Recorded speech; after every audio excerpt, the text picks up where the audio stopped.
광야를 가는 이스라엘 백성들이 정탐을 하기 위해서 가나안 땅에 앞으로 들어갈 가나안 땅에 정탐꾼을 보내는 장면이 있습니다. 여호와 하나님께서 가나안 땅은 너희들에게 주는데 이제 이 광야를 지나오는 순간 출애굽기는 사실은 긴 내용 같지만은 광야 40년에 1년 동안의 기록이 출애굽기입니다. 그다음에 민수기부터는 2년 차부터 2년 첫 달부터 기록이, 그러니까 광야의 기록의 주류는 민수기 안에 있습니다. 네, 그래서 이 민수기 가운데 있는 오늘 이 내용도 2년 차가 됐을 때에 하나님께서 앞으로 너희들이 들어갈 광야를 가서 이 가나안 땅을 가서 정탐하라. 그런데 한 두령씩 이 12지파에 두령 하나씩 가서 12사람 정탐꾼을 보내라. 이렇게 해서 들어가는 장면의 내용이 이 13장입니다. 우리가 이 내용을 이미 익히 잘 알고 있습니다만은 가서 정탐한 결과를 보고할 때 두 부류로 나눠집니다. 하나는 정탐한 결과 들어갈 수 없다는 것이고, 하나는 정탐한 결과 들어갈 수 있다는 것이고. 네. 오늘 이 정탐꾼의 오늘 본문의 내용 이야기는 오늘 우리들이 신앙생활 하는데 중요한 하나의 팩트로 삼아야 될 문제입니다. 오늘 제가 여러분들과 함께 짧은 시간 함께 나눌 말씀의 제목은 메신저와 메시지인데, 우리 메신저에게 있어서 중요한 것은 메시지입니다. 그런데 메시지를 누가 전하느냐에 따라서 듣는 사람은 다르게 듣습니다. 사기꾼이 전하는 메시지는 진짜를 말해도 안 듣는 거고, 네. 또 진실하고 참된 사람이 전하는 것은 혹시 실수와 오류가 있어도 받아들이는 이런 약점과 허점이 있습니다.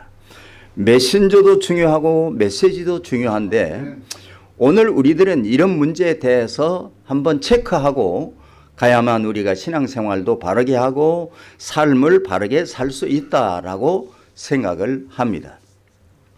오늘 우리 인터넷 중앙방송 함께 이렇게 이곳에서 예배 드리는데 우리가 무슨 말씀을 나눌까? 뭐 은혜로운 다른 많은 말씀들은 우리가 평상시에 여러분도 나누고 듣기도 하고 많이 하는데, 오늘 여기에서는 좀 여기에 관련된 우리들이 다 메신저들이니까. 네. 왜냐하면 저널리스트나 패스터나 미셔너리나 공통점이 있어요. 네. 메신저라고 하는 공통점이 있어요. 네. 기자도 신문도 방송도 자료를 수집해서 그걸 알리는 거죠. 목사도 하나님의 진리의 복음을 우리가 깨닫고 알아서 세상에 전파하는 거죠. 선교도 마찬가지죠. 공통점이 있어요. 네. 그러면 이 저널리스트나 또는 우리 패스터나 또는 미셔너리나 어떻게 해야만 사명을 제대로 잘할 수 있는가? 어떻게 해야만 바르게 할 수 있는가 하는 생각을 우리는 할 필요가 있다는 것이죠. 네. 예를 들어서 기자가 가서 이제 자료를 수집해 옵니다. 기자가 가서 자료를 수집해 오는 것은 제일 중요한 것이 사실입니다. 팩트. 그런데 오늘날 우리가 신문이나 또는 방송이나 이런 걸 볼 때에 바르게 가지 않고 잘못돼 간다고 나는 생각하는 점이 있는데, 네. 뭐 꼭 내가 김종환 목사님한테 하는 얘기 아니고, 네, 일반적으로 하는 얘기예요. 일반적으로 많은 매스컴들이 이 팩트를 전달함에 있어서 오류가 발생하는 것을 나는 스스로 느꼈어요. 뭔가 하면 그 팩트를 그대로 전하는 것이 언론의 사명이죠. 그런데 거기에다가 주석을 다는 데 문제가 있습니다. 주석을 다는 데 문제가 있어요. 예를 들어서 말해 볼까요? 이제 뭐 시사적인 얘기로 한번 해봅시다. 한국에서 한미 군이 한국과 미국 군인이 연합 훈련을 했다. 그러면 보도는 몇 월 며칠 날 어디에서 언제부터 언제까지 한미 연합 군사 훈련을 합니다. 이렇게 보도 나가면 끝나는 거예요. 그런데 문제가 어디 있느냐? 이 훈련이 있는데 그 뒤에가 문제야. 북한에서 대단히 반발할 것이 예상된다. 그게 해석이거든요. 네. 그때부터 이 보도는 편향적인 보도가 되는 거예요. 실상 말한다고 하면 우리가 한미연합훈련을 하는 것은 북한 불편하라고 하는 거 아니겠어요? 북한이 대적하니까 그러지 말라고 하는 거 아니겠어요? 그런데 거기에 보도와 함께 기사를 그대로 보도와 함께 해석을 붙인단 말이에요. 그래서 중공과 북한이 대단히 반발할 것이 예상된다. 그러면 일반 시민들은 생각할 때 어이구 이거 사람들이 북한과 중공이 반발하면 이거 굉장히 나쁘겠네. 이렇게 해석이 되는 거예요. 그래서 이게 그 언론이 팩트를 전달하지 아니하고 자기의 해석을 개입할 때부터 편향적인 보도가 될 수 있다는 것입니다. 나는 그렇게 해석해요. 여러분은 다르게 해석할 수 있어요. 오늘 성경이 바로 거기에 대해서 얘기하고 있습니다. 하나님께서 모세에게 12지파에서 두령 하나씩을 뽑아서 가서 정탐하도록 하라. 정탐이라고 하는 것은 판단하라는 게 아니에요. 정탐이 뭡니까? 어디가 강이 있고 어디가 산성이 있고 어디가 헤드코라가 있고 어디가 산이 있고 어느 길이 들어가면 쉽겠나 어느 길이 가면 어렵겠나 이런 걸 가서 파악하는 것이지 너희들이 가서 갈 수 있냐 없냐 판단하면 안 된다는 거예요. 네. 그런데 이 정탐꾼이 가서 해온 것이 보니까 판단을 해왔어요. 팩트를 본 건 다 똑같아요. 네. 너무 그 땅이 좋다. 지금 사막만 광야만 가지 않았어요? 그런데 가서 보니까 너무 좋다. 기름지고 좋은 땅이다. 거기만 딱 좋은 땅이거든.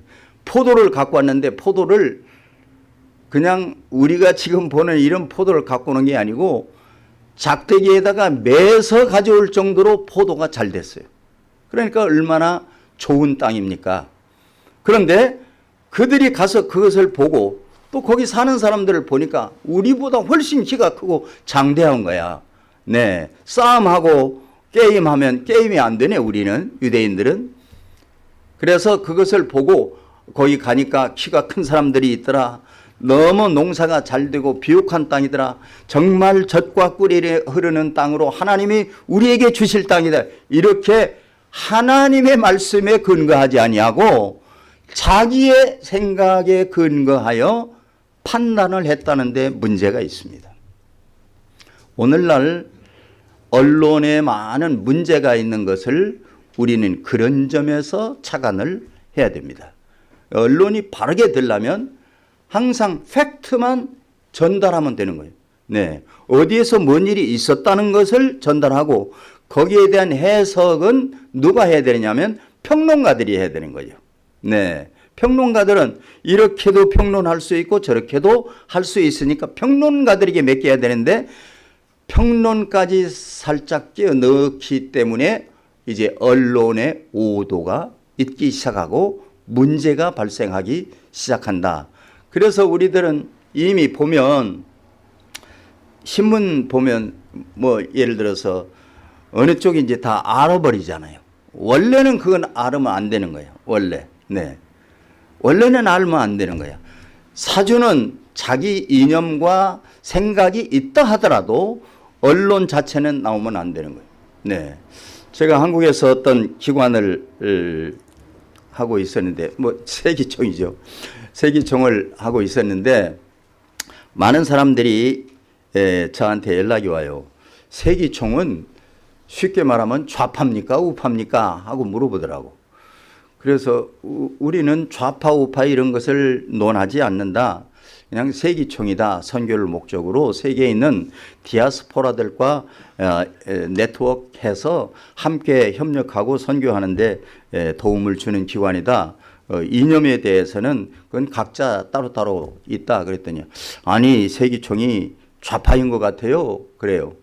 그래서 왜 그러냐고, 왜 그렇게 생각했느냐고 그랬더니 외국에 있는 이제 선교사들이 저는 몰랐어요. 그런데 우리 그 중요한 일하는 그 직원이 SNS에 자꾸만 뭐 좌파 것을 올린다고 그래요. 나는 안 봤는데. 그래서 그러니까 결국은 세기총이 그런 방향으로 가는 거 아니냐고 생각이 듭니다. 그래서 그러냐고 나는 그거 몰랐는데, 그래서 내가 이제 그 본인하고 한번 얘기를 했어요. 그런 적이 있는가 그랬더니 나 그런 적이 있다고. 그래서 그렇게 하면 안 되는데 왜 그랬는가 그랬더니 글쎄 그렇게 그동안 내 소신이 그래서 그냥 올렸습니다. 그래요. 그래서 개인적으로 얘기하면 안 될 것 같아서 정경 회장들을 다 모아가지고 이제 호텔에서 밥을 잘 사고 그 다음에 얘기를 했어요. 여기 월급 받고 일하는 사람은 대표회장은 돈을 받는 게 아니에요. 돈을 내고 하는 거지. 네. 근데 직원은 돈을 받잖아요. 직원 돈 받고 일하는 직원은 절대 내 이념을 여기다가 표현하면 안 된다. 우파든지 좌파든지 여기다가 개입하면 안 되는 거다. 이 기관은 이념을 떠나서 존재하는 것이지 이념 아래 존재하는 것이 아니다. 그래서 혹시 대표회장은 이념을 표현할 수 있다. 왜 그런가? 현실적으로 말하면 서울시장, 국회의원, 구청장 나올 때는 투표직으로 나오는 사람은 정당 서포트에서 나오는 거예요. 그죠? 그러니까 이념을 표현이 이미 됐어. 구청장, 시장 이런 사람들은 선출직은 이미 표현이 됐어. 그러나 공무원들은 월급을 받고 일하는 공무원들은 표현하면 안 된다. 자기 개인이 가졌어도 이것은 감추고 공정하게 일을 해야 된다. 그래서 우리 대표회장은 설령 표현을 할 수 있어도 직원으로서는 표현하면 안 된다. 그랬더니 모든 대표회장들이 그렇다고 해서 뭐라고 해서 이제 그러지 않기로 그렇게 얘기를 했었습니다. 마치 그와 같습니다. 우리들이 목사로서 또는 언론인으로서 얘기할 때 또는 일할 때 우리는 항상 이념이라든지 자기 생각을 자기 판단을 거기다 개입하면 우리는 목사로서 바르게 역할할 수 없다. 예를 들어서 나는 그렇게 생각합니다. 우리 신학이 중요한데 신학이 아주 필요한 것이고 그런데 해석학이 생기면서부터 우리 기독교 신앙이 이게 병들기 시작했다고 생각합니다. 해석학이 뭐예요? 하나님의 말씀을 해석하는 것이거든요. 그러면 하나님의 말씀을 우리 인간이 해석한다는 것은 판단한다는 거예요. 판단, 해석, understand, 이해, 저지먼 이런 것이 다 똑같은 거예요. 네, 이 모두를 합해서 뭐라고 말하냐면 이것을 에피스타말라지, 인식론이라고 말해요. 이해하는 것, 사람이 이해하는 것, 생각하는 것, 판단하는 것, 또 구별하는 것, 이 모든 것들이 단어는 다르지만 한 카인드 안에 있어요. 범주가 같아요. 그 범주는 뭐냐? 어떻게 인간이 인식하느냐. 이 인식에 대한 문제는 고대 철학부터 고대 헬라 철학자들도 인식론에 대해서 관심을 가졌어요. 그런데 이 인식론이 중세는 더 많이 이게 발달하고, 그 다음에 계몽주의 때, 이성주의 때 이것이 꽃을 피우게 됩니다. 그래서 하나님의 말씀을 이제 하나하나 해석해서 분석하기 시작해요. 독일 신학이 아주 발달한 신학인데요. 신학 중에서 독일 신학교에 가서 공부하고 오면 웃는 말로 그렇게 말해요. 독일 신학에서 공부한 사람은 성경책 내용은 하나도 없고 껍데기만 있다고. 네. 앞표지하고 뒷표지만 있다고. 왜? 전부 다 신학적으로 난도질해서 성경 안 되도록 만드는 것이 독일 신학, 현대 신학이었어요. 그럼 뭐냐? 하나님의 말씀을 인간이 해석한다는 것이 말이 돼요? 네.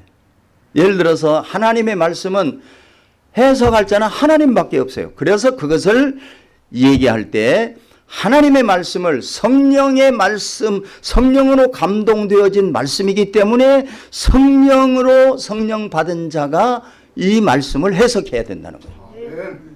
그런데 인간의 지성과 이성과 생각과 판단으로 이 하나님의 말씀을 해석하니까 불신앙으로 되는 거예요. 자유주의 신학이 이성이 발달해가지고 이제 불신앙으로 되어버린 거예요. 네. 유럽에 제가 지난 주간에도 갔다 왔습니다만은 유럽 교회들은요, 지금 교회들이 살아있는 성도들은 아우성을 치고 있습니다. 교회가 다 무너져 버렸어요. 신앙이 전부 다 없어졌어요. 네. 지금 미국도 안 그래요? 네. 한국도 지금 그 문 앞에 와 있어요. 다 무너지게 돼 있어요. 왜 그런가? 자유주의 신학과 현대 신학이 들어오면 세상의 풍조하고 완전히 같아져 버려요. 네. 그래서 동성연애든지 동성결혼이라든지 이런 모든 사회 문제가 앞장서서 하는 사람들이 누구냐? 신학자들이에요. 그래서 이 신학자들이 사회를 만들어가고 있어요. 이제 앞으로요, 네, 지금 유럽에서 그런 법들이 진행되고 있는데 미국도 지금 갈라다가 지금 약간 백했다가 다시 또 가고 있는데요. 앞으로 예를 들어서 동성 결혼하는 사람들이 목사님한테 와서 안 한다고 그러면, 주례 안 한다고 그러면 감옥 가서 앉아 있어야 돼. 예. 김 목사님하고 나오고 지금 심각한 문제 이게. 네. 그냥 이게 뭐 웃을 일이 아니야. 지금은 그 과정에 있기 때문에 좀 넘어갈 수도 있고 안 될 수도 있고 그렇지만 가면 갈수록 이것이 이렇게 돼서 쉽게 말하면 불신앙으로 되게 돼 있어요. 불신앙. 신앙을 지키기가 어려워. 네. 사회 시스템이 그렇게 됐고 스테이트 파워가 권력이 그렇게 만들어버렸어요. 그래서 권력 아래 들어가 버린 기독교가 돼가지고 이제는 별 수 없이 따라가든지 안 그러면 순교하든지, 네, 그 비극적인 상황 앞에 지금 우리가 직면해 있다. 그 시작은 어디에 있느냐? 내가 앞서 말씀드린 어떻게 우리가 생각하고 인식하느냐에서부터 시작된 거예요. 이것이 이성주의요, 이것이 합리주의요, 이것이 계몽주의의 결과입니다. 이 계몽주의와 합리주의로 인해서 과학이 발전하고 수학이 발전하고 문명이 발전한 것은 사실이지만 인간은 신앙적으로 도태되고 마이너스 되고 이제 형편없는 불신앙의 세계에 빠지게 됐다. 네. 자, 아까 정탐꾼이 자기 생각을 가져오면서부터 문제가 된다 그랬죠. 그 사람들은 어떻게 했어요? 와서 보고를 했어요. 그러므로 우리가 생각할 때 10명이 말하기를 그러므로 갈 수 없다. 이것이 자기 생각, 결론을 가서 첨부해서 말했어요. 두 사람은 뭐라 그랬어요? 그러므로 이렇게 좋은 땅이므로 갈 수 있다. 아멘. 이유는 뭐냐? 하나님이 우리에게 주신 땅이니까. 그러니까 자기 생각이 없어요. 근데 앞에 10사람은 자기 생각을 거기다 딱 붙였어요. 그러므로 갈 수 없다. 우리 생각에. 네. 그런데 많은 사람이 10사람에게 박수 갈채를 보냈어요. 성경은 뭐라고 대답해요? 그 박수 친 사람과 선동한 사람 함께 어떻게 했어요? 다 망했어요.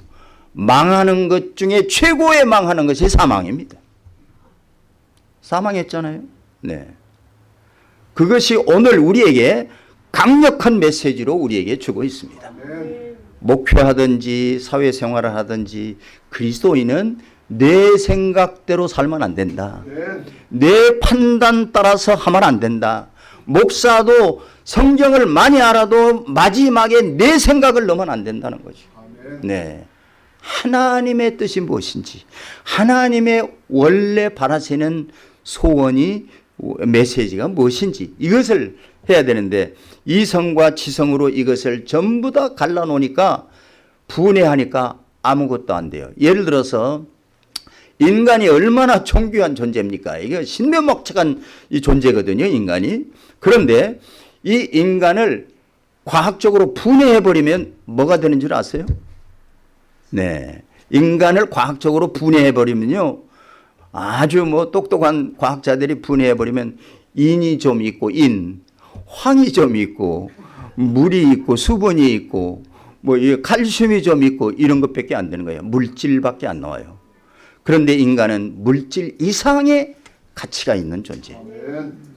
그러니까 하나님의 말씀도 귀한 말씀이지만 그걸 다 분해하고 해석해 놓으면 엉뚱한 것이 된다는 거예요. 네, 무가치한 것이 되는 거예요. 하나님의 보배로운 말씀이 무가치한 불신앙의 말씀으로 된다. 네. 그래서 우리는 하나님의 말씀을 하나님의 말씀으로 받아들이는 것을, 학습하는 것을 잘 하는 것이 신앙생활이에요. 아멘. 그걸 하는 거예요. 나의 생각을 어떻게든지 배제하고. 그러면 성경이 말하는 죄는 뭐냐? 죄의 근본은 내 생각대로 하는 게 죄예요. 네. 아담과 하와가 하나님 앞에 범죄했는데 무엇 때문에 범죄입니까? 네. 선악과일을 먹은 것 때문에 범죄라고 우리는 생각하지만 그보다 더 원천적인 것은 내 생각대로 한 거야. 네. 하나님의 생각은 뭐예요? 절대 먹지 말아 하는 것이요. 그런데 아담과 이브는 사단의 말을 듣고, 남의 말을 듣고, 예, 남의 말을 듣는 사람은, 나는 절대 남의 말은 안 들어요. 그런 사람은 누구 말 듣냐? 자기 말 들어요. 자기도 사람, 저놈도 사람. 똑같이 사람이야. 그러니까 나는 괜찮은 게 아니고 저 말 안 들었으면 나는 내 말을 따라서 하거든요. 그러면 이 사람도 사람, 저 사람도 사람, 똑같이 사람 말이야.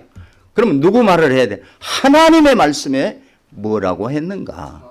여기에 초점을 맞춰야 되는 건데, 우리는 저 사람 말을 듣든지 안 그러면 내 말을 따르든지 둘 중에 하나예요. 아담과 이브가 범죄한 것이 그들의 말을 듣고 이제 자기 것을 동원합니다. 그러니까 자기 입으로 생각하니까 입맛에 먹을만하고, 눈으로 보니까 탐스럽기도 하고, 머리로 생각하니까 지혜롭게 할 만큼 탐스럽기도 한지라. 이게 전부 다 자기 것을 동원해서 결과적으로 먹게 된 거예요. 먹는 것 자체가 문제가 아니고 그보다 먼저는 뭐냐? 자기의 생각이라는 거예요. 자기 것을 동원했다는 거예요. 목사의 약점이 뭐냐? 자꾸만 내가 내 생각을 주장할 때 이것이 문제가 되는 것이다. 네. 그래서 내 생각을 거기다가 자꾸 개입하고, 거기다가 넣기 시작하면 이제 뭐가 되느냐면 비복음이 돼요. 비성경적인 것이 돼요. 네. 그 다음에 불신앙적인 것이 돼요. 그 다음에 저널리스트가 만일에 자기 것을 자꾸 거기다 넣기 시작하면 그것이 오보가 되는 거예요. 잘못된 보도, 오보, 또 거짓 뉴스가 되는 거예요. 네. 이래서 이 저널리스트나 우리 패스터나 미셔너리나 공통점이 있는데, 우리는 반드시 팩트를 제일 중요하게 여겨야 된다. 아멘. 우리의 팩트는 하나님의 말씀이에요. 신문 기자들은 그 사건을 그대로 보도하는 거예요. 네. 그대로 보도하는 것으로 충분한 거예요. 모든 사람이 그것만 보기만 하면 이런 일이 일어났구나. 생각은 각자 다 개인들에게 있어야 돼. 만일에 이제 언론이 더 나가서 할 일이 있으면 이제 뭐 변론하는 사람들이 와서 이제 그 사람들 몫으로 놔둬야 되는 거죠. 그래야만 이제 언론도 제대로 갈 수 있고 우리 목사도 제 길을 갈 수 있다. 창세기 16장에 보면요. 성경은 창세기서부터 요한계시록까지 어떤 사람, 어떤 사건, 어떤 시대를 통해서 계속 이 말씀을 반복하는 거예요. 지금 내가 얘기하는 이 내용이 전부 다 성경은 그것을 핵심적으로 얘기하고 있어요. 예를 들어서 창세기 16장에 보면 사라가 있잖아요. 사라가 인생에 아무 낙이 없어요. 어떻게 내가 인생을 사람이요 먹을 것이 걱정 없고 살 것이 걱정 없고 뭐 걱정 없으면요 인생이 재미가 없어요. 낙이 없어. 그래서 어떻게 내가 낙을 누릴까 생각을 해보니까 자식이 없어서 낙이 없는 것 같아. 그래서 어떻게 하면 또 자식을 얻을까 성경에 보면 생각을 했어요. 내가 어떻게 얻을까? 이렇게 하리라. 이게 뭐예요? 생각. 이렇게 하리라. 생각. 뭔 생각을 했죠? 네. 하가를 통해서 아들을 얻으리라 생각했어요. 자, 그러면 그 생각의 결과가 그를 해피하게 했습니까? 그 생각의 결과는 100번도 더 후회하고 싶은 결과를 만들어낸 것이. 사람이 내 생각이 옳은 것 같고 내 생각이 바른 것 같지만 하나님의 생각에서 떠나 있으면 그것이 비극이고 그것이 불행이고 그것이 죄악이다. 성경은 그것을 말하고 있어요.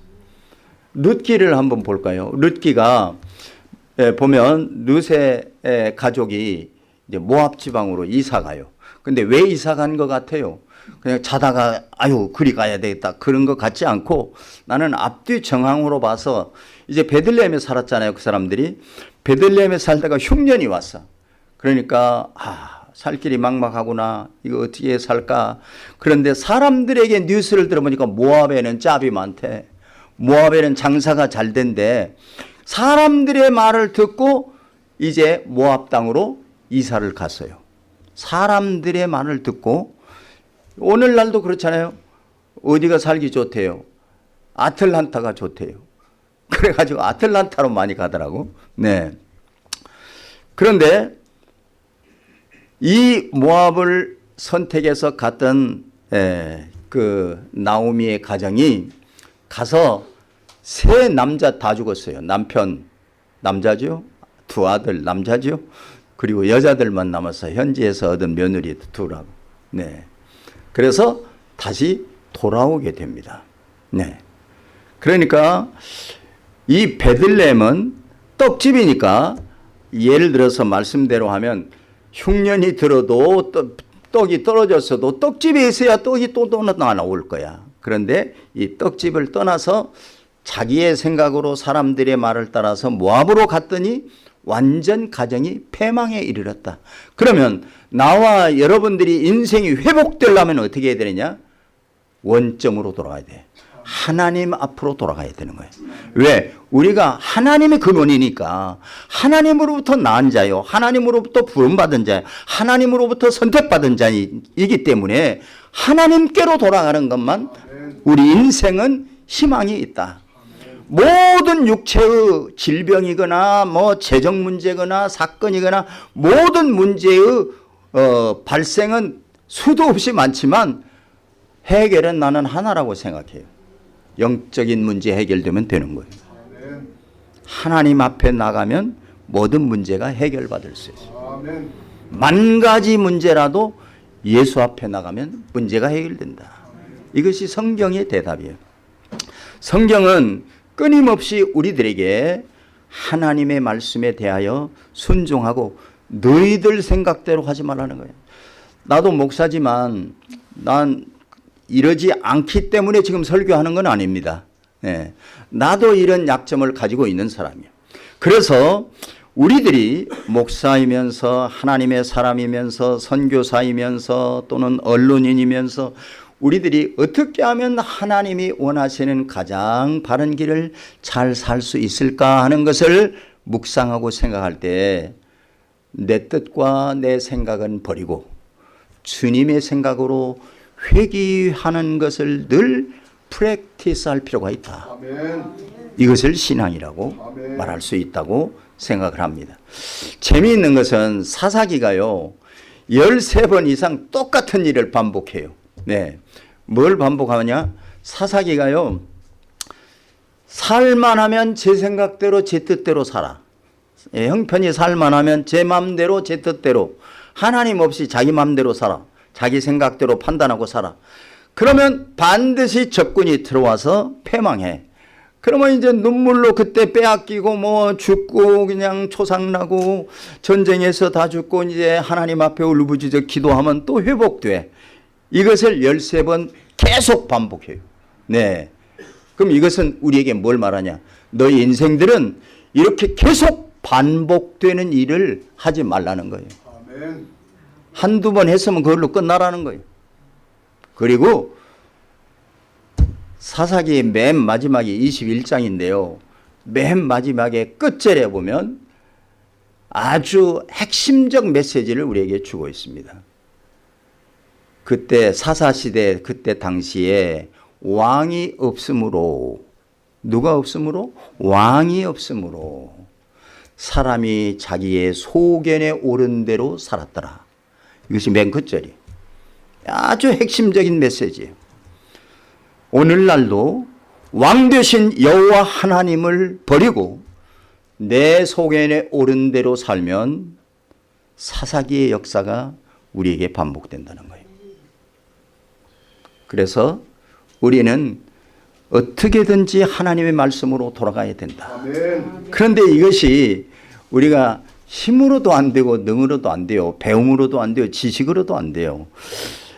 어떻게 해야 이렇게 하나님의 말씀으로 돌아가는 삶이 가능한가 하면 한 가지 딱 방법이 있는데 성령 받아야 된다는 거예요. 아멘. 성령 받지 않고는 내 힘으로는 될 수가 없다. 아멘. 내가 신앙생활 나도 모태신앙부터 했으니까 꽤나 상당히 했죠.